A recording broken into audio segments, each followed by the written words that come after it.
She walked through the door like it was any other night, then looked me in the eyes and said, "I want a divorce."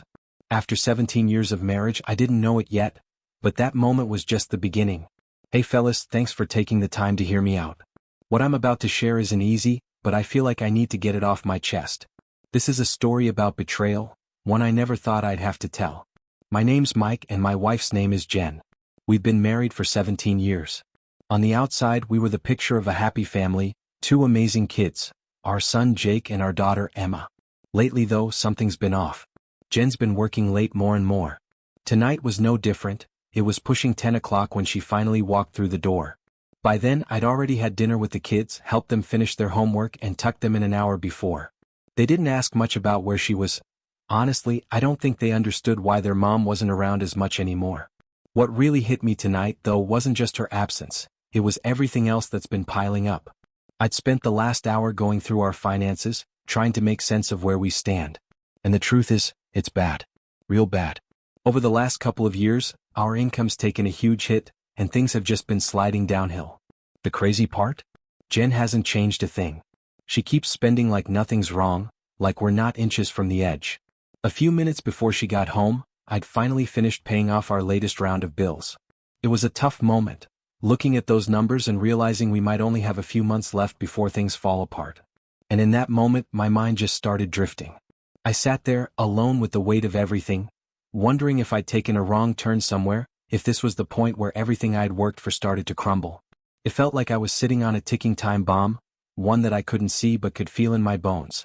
I kept waiting for it to go off, for something to break. And tonight it finally did. I didn't even hear her walk in. I was so lost in my thoughts I didn't notice her standing there. She didn't say anything at first. Just stood with her arms folded, wearing that cold, familiar look I hadn't seen in years. Then she dropped it. "Mike, I want a divorce." Just like that. No lead-in, no warning, just 5 words that hit like a brick to the chest. I froze. My mind tried to react, but it was like all the emotions, hurt, fear, anger, they jammed up all at once. I didn't know what to say. After everything, 17 years, 2 kids, building a life together, this was how it was ending? And yet, in that moment, something unexpected washed over me. Relief. I know how crazy that sounds, but I swear, it was like this old, buried feeling quietly surfaced for a second. I didn't cry. I didn't beg. I just looked at her, really looked at her, and for a second let myself remember all the good moments. The road trips, the birthdays, the nights we stayed up talking like best friends. All of it. But that feeling didn't last long. Reality came crashing back fast. She wasn't bluffing. This wasn't a threat. This was her walking away from everything we built, just like that. And now I'm sitting here trying to make sense of what comes next. If I'm being honest, I was always more comfortable behind a keyboard than I ever was in a conference room. I was a developer at heart, always had been. But in the professional world, it doesn't always matter what you love. Once you start showing potential, they start nudging you up the ladder. First, it's a promotion to lead a small team. Then it's managing a project. Before long, you're running a whole department. That's how I ended up as the senior product development manager at a company called Stratton Systems in downtown Chicago. On paper, it looked like a big win. Great title, hefty paycheck, solid benefits. I even got a wardrobe upgrade, fresh haircut, tailored suits, the whole deal. But the truth? The role felt more like window dressing than substance. It was less about building cool stuff and more about selling it, pitching it, managing it, everything except creating it. I was no longer part of the engine.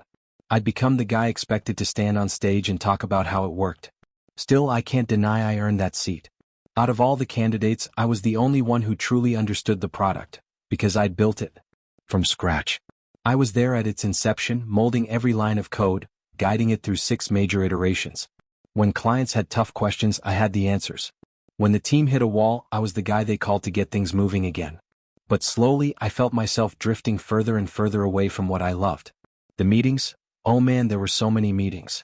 My phone buzzed nonstop. My calendar looked like a battlefield. There was never a spare hour, let alone a full afternoon, to open my laptop and actually build something. And that's all I ever really wanted. I used to sneak glances into the dev room whenever I could. Young kids, sharp, hungry, full of ideas, tossing concepts around like confetti. It was inspiring, and yeah, I'll admit it, it stung a little. I saw in them what I used to be. Watching them chase innovation made me realize just how much I missed being part of that chase. Sure, it feels good to be the boss. To be the guy with the title in the corner office. But deep down I knew I didn't belong there. Not really. That world of status reports and sales forecasts wasn't mine. So when they let me go from Stratton Systems, I wasn't surprised. I wasn't even mad. Truthfully, if I had been the one making the call, I probably would have fired me too. My attendance at executive meetings had gotten spotty at best. I kept pushing deadlines further out, and the results? Well, they just weren't there. I was coasting, and they noticed. I didn't exactly fight to keep my job at CTS. Looking back, I think I'd already checked out long before they showed me the door. I didn't chase performance reviews or try to make a case for my value. I just drifted. Truth is, I was stuck in a fog of frustration for a long time, and it had been weighing me down for months. When the hammer finally dropped, I wasn't shocked. But that didn't mean it didn't hurt. For a solid 3 months, I was caught in a kind of emotional limbo, too drained to move forward, too lost to know where to turn. It felt like I was underwater, watching life pass me by without being able to swim to the surface. Depression doesn't always hit like a wave.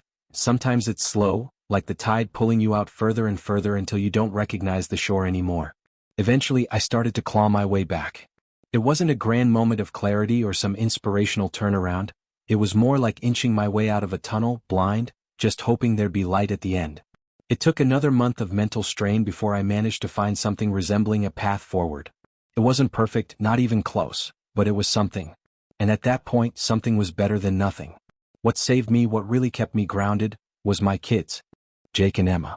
They didn't understand the storm I was caught in. They just knew it was breakfast time, or time to get ready for school, or time to sit and do their spelling words. Their innocence, their routines, their needs, those things pulled me back to life when I felt like I had nothing else. In a strange way, their predictability became my anchor. Every day, like clockwork. Cereal, drop-off, lunchboxes, after-school snacks, math homework, bedtime stories. That simple rhythm, repeated day after day, gave me direction. It wasn't glamorous, but it was real. It gave me a sense of purpose I'd been missing for a long time. I leaned into it completely. That's when I threw myself headfirst into the full-time role of a stay-at-home dad. Not because I'd planned for it, but because it was what my family needed, and honestly what I needed. Funny thing is, I've never been the guy who aimed to be a party animal or chase attention. Back in college, I only joined a fraternity because I figured the connections might help me after graduation. I wasn't worried about grades. I did fine in school. But in every other way, my looks, my build, my personality, I always felt average. Plain even. And yet, somehow Jen saw something in me back then. She wasn't flashy either. But she had this subtle kind of magnetism, like even her silence had confidence in it. There was something about her that made everything feel a little more possible. We started off small, riding the same train in the mornings and evenings to our first jobs. Money was tight in those early days. We were just scraping by, trying to keep the lights on and the rent paid. But we made it work because we did it together. That sense of being a team. Man, that was everything. We weren't flashy. We didn't have big family names or fancy degrees. But we shared the same roots, the same values, the same dreams. And when one of us fell short, the other picked up the slack. It was a quiet kind of love, but it felt like enough. At least back then it did. After Jacob was born, I naturally slipped into the role of managing our household finances. It wasn't something we talked about much. It just kind of happened. A little over a year later, we welcomed Emma into our lives, and just like that, our family of 3 became 4. Not long after, we made one of those big life moves. We bought a house. It was a 3-bedroom place in a quiet suburb. Not fancy, but big enough for the 4 of us and a dog we ended up adopting not long after. We had a backyard, a grill, a garage. For the first time, it felt like we were really settling in. We also upgraded our vehicles. Jen picked out a comfortable family sedan, and we added a minivan into the mix. Something roomy enough for road trips, school pickups, grocery hauls, the whole routine. Our lives found a rhythm, a kind of everyday flow that felt good. Predictable. Safe. 2 happy kids, a loyal dog, a cozy home, and enough breathing room to feel like we were finally doing okay. As our finances got stronger, we started treating ourselves more. Nicer clothes. Better self-care. We even moved to a better neighborhood eventually, trading up for a newer house in a part of town with better schools and tree-lined streets. It wasn't about showing off, it was about feeling proud of what we built. And with all those changes, something interesting happened. We both changed too. I'd always thought of myself as kind of average. But somewhere along the way, I started seeing a bit more confidence when I looked in the mirror. And Jen, well, she had always been beautiful to me, but now she seemed to carry herself with this new kind of energy. She turned heads. And I didn't blame people for noticing. Our connection in the bedroom, which had always been strong, grew even more fulfilling. I thought we were in sync. I really did. But now I know, my birthday was when everything shifted. I didn't notice anything odd at first. Jen had been putting in more hours at work lately, stepping up at her new job. I figured it was just her chasing something meaningful, maybe trying to prove herself. She'd mentioned wanting to take on more responsibility. I told her I'd start picking up the kids from school more often, help where I could. And I did, happily. It didn't shake our routine all that much.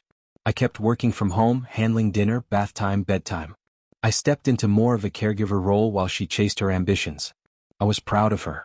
But then, one afternoon, I accidentally grabbed the wrong laundry basket and ended up digging through her closet looking for a pair of clean socks. I noticed an old shelf we never really used, lined with dusty shoeboxes. That's when I saw it. A pink box. With a white ribbon. It looked like it was straight from a lingerie boutique. Right next to it was a small card tucked into the side. It was addressed to my love. I stared at it for a long moment, caught between curiosity and denial. My mind raced. Should I open it? Pretend I didn't see it? Wait for her to give it to me? Maybe it was a surprise birthday gift, I told myself. That made sense. Sort of. Later that night I tried to play it cool. I suggested we all go out for pizza. Something simple, fun, easy to keep things light. The kids lit up, cheering at the idea, and we all piled into the van. But when we got to the restaurant, something weird happened. The waitstaff brought out a cake and sang happy birthday to me, which caught me completely off guard. Jen's face showed a flicker of confusion before she smiled and leaned in with a soft, "I'll give you your present later, Mike." That car ride home felt strange. Tight. There was this tension I couldn't quite place. I couldn't focus. I almost ran a red light at one point, completely lost in my head. Once we got home and the kids started getting ready for bed, I just sat there in the dark living room, alone with my thoughts. Jen came in, turned off the lamp, and crawled into bed beside me like nothing was out of the ordinary. She fell asleep. And I laid there, staring at the ceiling, wondering when things had started to feel so off. I never did open that gift. I just couldn't bring myself to do it. The morning after my birthday, the weight of everything crashed down on me harder than before. Whatever hope or optimism I'd managed to cling to unraveled fast. I kept playing the whole evening over and over in my head, looking for clues, some moment I missed, something I'd said or done that might have soured the night. But I came up empty. And that somehow made it worse. For nearly 2 weeks I felt like I was drowning. That pink box sat untouched on the closet shelf, its ribbon still perfectly tied. It almost mocked me every time I caught sight of it, so bright, so cheerful, so completely disconnected from the wreck I felt inside. I knew all the cliches. The signs were there. Trust your gut. You never really know someone. But knowing them didn't make them hurt any less. Eventually I found out who he was. The guy. He turned out to be younger than both me and Jen, probably by at least a few years. We'd met once, briefly, though I barely remember the occasion. What I do remember is that I didn't like him. Something about the way he spoke, like everything was a performance. Too smooth, too calculated. Nothing felt real. But I wasn't thinking about him when things finally snapped me out of my haze. It was Emma. She found me sitting in the living room, lost in my thoughts again, staring through the walls like they weren't even there. I don't know how long I'd been like that. Minutes? Hours? Her small voice cut through the fog. "Are you okay, Dad?" I turned to her and her little face, was streaked with tears. She'd been crying and I hadn't even noticed. That realization hit me harder than anything else had. I forced a shaky smile and lied. "Yeah, sweetie. Daddy just ate something that didn't sit right. I'll be okay." I wasn't okay. Not even close. But I couldn't let her carry the weight I was barely holding myself. I had to pull it together, for her and for Jake. Even if I couldn't feel much of anything, they needed to feel safe. Inside though, I was slipping. Every day it got harder to get out of bed, to go through the motions. Jen went about her days like nothing had changed. She folded laundry, made dinners, texted on her phone while I sat in silence across the room, feeling like a stranger in my own home. The deeper I sank, the more I thought, this has to be rock bottom. It wasn't. Our 15th wedding anniversary was that weekend. A day that once would have meant something. A day we used to celebrate. Now it felt like a cruel joke. I stayed quiet all morning, watching the hours tick by, waiting for something. A gesture. An apology. Even a lie, just to show she remembered. Nothing came. That's when I realized I couldn't do this anymore. Fueled by a desperate mix of pain and pride, I walked into a lawyer's office the next day, determined to take control of the wreckage. I thought I had a solid case. She cheated, surely that meant something, right? Turns out it didn't mean much. My lawyer was calm, methodical, and brutally honest. Without clear evidence, no photos, no messages, no confession, I didn't have a leg to stand on. And even if I did, the court might not care. That kind of stuff doesn't hold the weight you think it will. Everything I had hoped would work in my favor started to crumble. I sat there in that office stunned. Not because I didn't see it coming, but because I'd already lost so much, and now I was realizing I could lose even more. And then, just as I thought the day couldn't get any worse, I got the call. I'd been let go from my job. Laid off. Just like that. I remember standing on the sidewalk outside the law office, phone still in my hand, listening to the dial tone long after the call had ended. I didn't know whether to scream or laugh. I just stood there. Hello. Because what else do you do when your life falls apart in real time? What I didn't know at the time, what I couldn't have known, was that getting fired would end up being the best thing that ever happened to me. I couldn't see it right away. Back then, I was drowning in disappointment, watching my life unravel one thread at a time. Most nights, I sat slouched on the couch, staring blankly at the evening news. The stories on the screen felt like echoes of my own despair: closures, layoffs, political chaos, more people losing everything they thought was solid. And then one headline jumped out at me. A well-known tech firm on the East Coast had filed for bankruptcy. Thousands of jobs gone. Just like that. It should have made me feel worse, honestly. Misery loves company, sure, but I wasn't looking for validation in someone else's loss. Still, there was something about that headline. Something that made me sit up a little straighter. Maybe it was the idea that even the biggest, most stable companies could fall apart. Maybe it made my own collapse feel a little less personal. Whatever it was, something sparked inside me. It wasn't exactly a noble plan at first. If I'm being totally honest, my first instinct was pure self-destruction. I told myself to hell with it. No job? Fine. I won't go looking for one. Instead, I made up my mind to burn through every last cent we had in savings until I hit bottom. I knew it was reckless, irresponsible even. But when you're walking through chaos, sometimes any plan feels better than no plan. At least it gave me something to wake up for, a goal, however twisted. The strange part was time moved both painfully slow and alarmingly fast. 2 years passed in a blur of routine and restlessness. When you're alone most of the time, your thoughts become louder, more persistent. Days blurred together, and the emptiness echoed louder in a quiet house. What I learned during that time, aside from how long a man can live inside his own head, is that I had no talent for spending money well. I'd always been a saver, cautious with the budget. So when it came to the art of living large, I was all instinct and no finesse. Eventually, I realized I needed a new plan. So I made one. I enrolled in an executive MBA program. It was local, well-regarded, and outrageously expensive, just over $120,000. But for once, I didn't overthink it. I just signed the paperwork and hit confirm.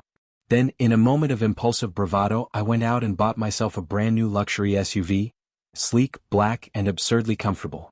It cost me another $60,000, and honestly, that part felt good. That wasn't all. I set up new investment accounts for the kids, custody-protected, long-term, structured to give them something real down the line. Transferring the money meant I had to get Jen's signature on the paperwork. She didn't ask questions. Maybe she assumed I got a bonus or closed a big deal at work. She still thought I was employed after all. I doubt she missed the SUV sitting in our driveway or the nicer clothes that started showing up in my closet. But she never said anything. Maybe she didn't want to know. Maybe she did know and decided to look the other way. Funny enough, she was spending too. New shoes, accessories, the occasional piece of jewelry I knew wasn't her usual style. I didn't ask. I didn't want to pry. We were both playing our own parts in this little play, smiling through the fog, pretending we were still living the life we once dreamed of. And all the while, I kept waiting to feel some kind of certainty about what was coming next. But life doesn't hand you a blueprint when everything falls apart. You just start walking forward, one step at a time, hoping it leads somewhere better. At some point, I started receiving weekly reports, detailed ones, tracking my wife's activities. At first, I assumed the messages she exchanged were with her boss. It seemed plausible. But over time, the truth unfolded like a slow, bitter burn. It wasn't just him. There were several men from her office. And eventually, even a few clients ended up on the list. One by one, the names stacked up. Did it break me? No, not really. The damage had already been done long before. I'd suspected something was off for a while. So when I finally had concrete proof, it didn't hit like a punch. It landed more like a shrug. Expected. Predictable. The material itself, pictures, screenshots, surveillance summaries, wasn't nearly as shocking as I thought it'd be. If anything, it felt more embarrassing on her behalf than painful on mine. Reckless. Detached. Like she wasn't even trying to hide it anymore. And somewhere along the way I realized something strange. I hadn't felt a single ounce of desire toward her in nearly a year. No longing. No spark. Nothing. It should have scared me maybe. That total emotional detachment. But instead it just confirmed what I already knew. The frustration of our marriage was no longer rooted in heartbreak. It had evolved into dull, heavy indifference. So I stopped reading the reports. Deleted the emails. Ignored the photos. It wasn't worth the time anymore. Despite the chaos, parenting, classes, even the occasional gambling fix, I still found myself with long stretches of time to think. And I spent much of that time diving deep into software again. My first love. I studied modern systems, industry trends, and, almost obsessively, my old company, CTS. It didn't take long to see it. They were stuck.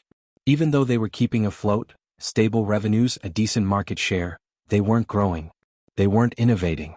And in the tech world, standing still is the same as moving backwards.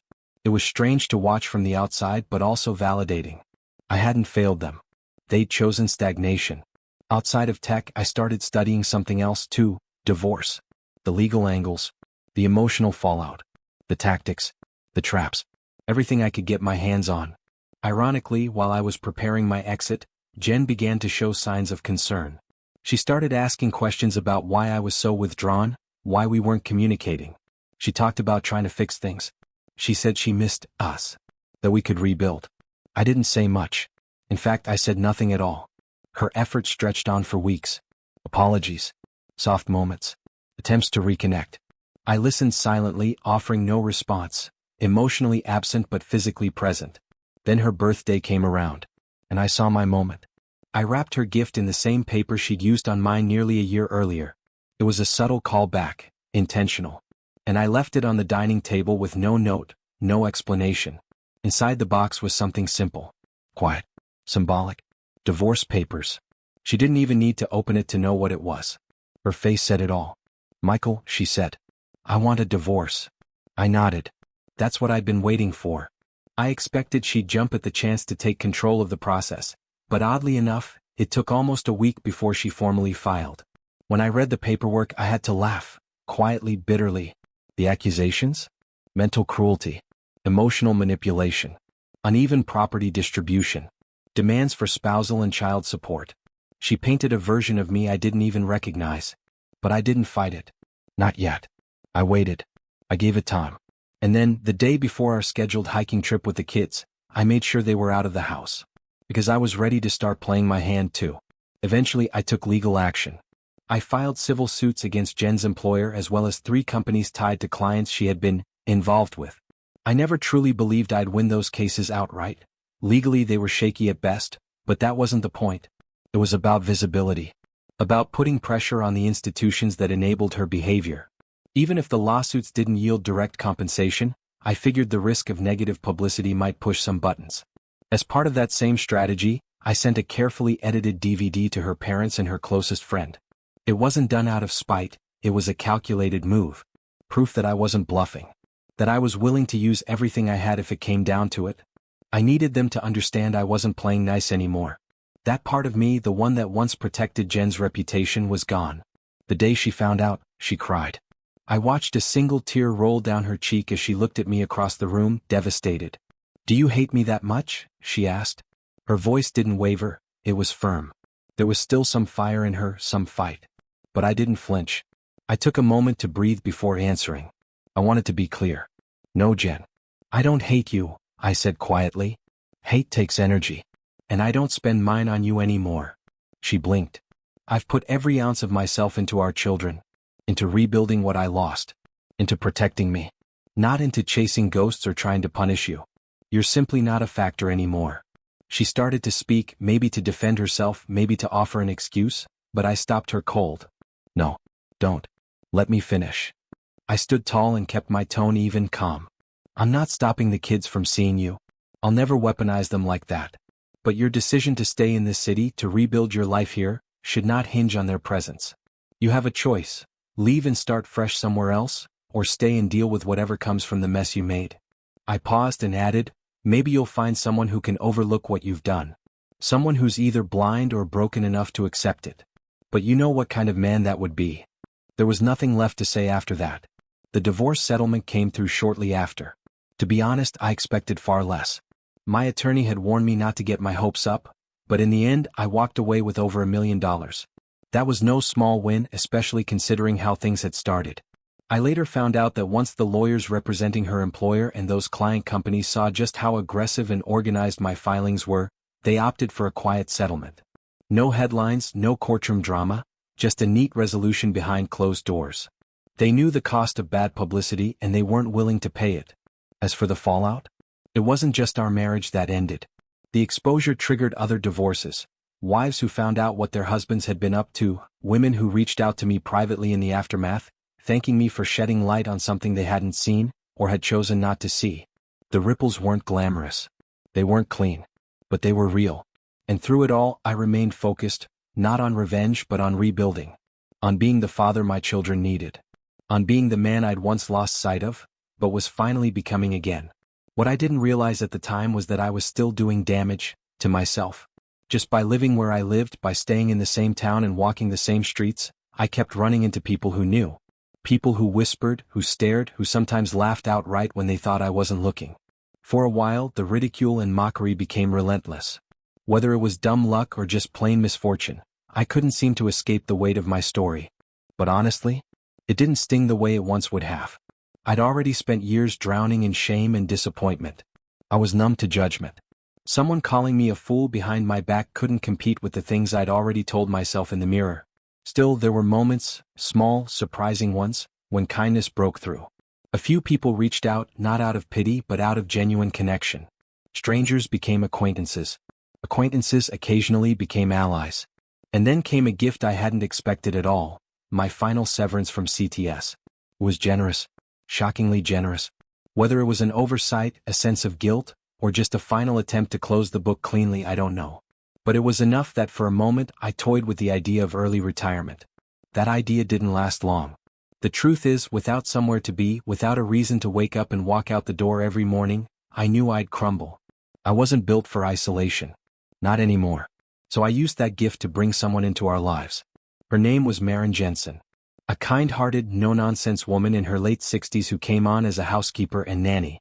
She started out just helping with the basics, laundry, meals, school runs, but over time she became something more.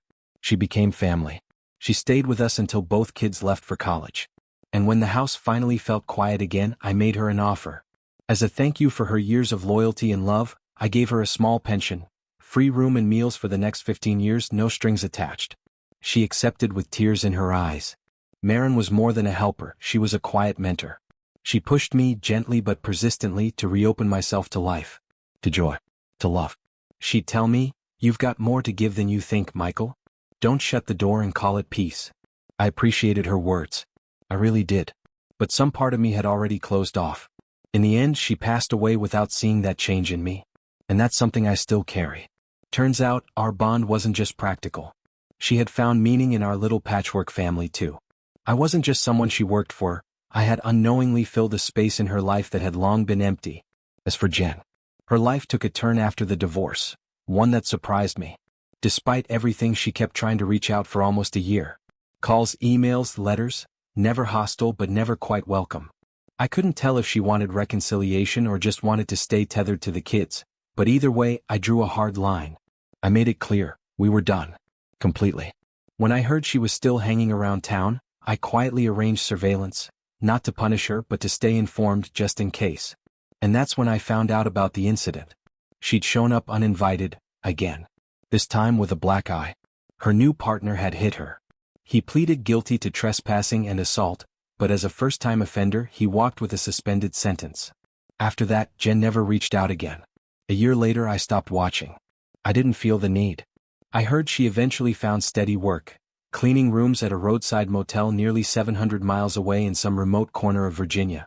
That was the last I knew of her, until 16 years later. She showed up unexpectedly at Emma's wedding. And though the kids had long stopped talking about her, that day would prove to be a meeting none of us could have predicted.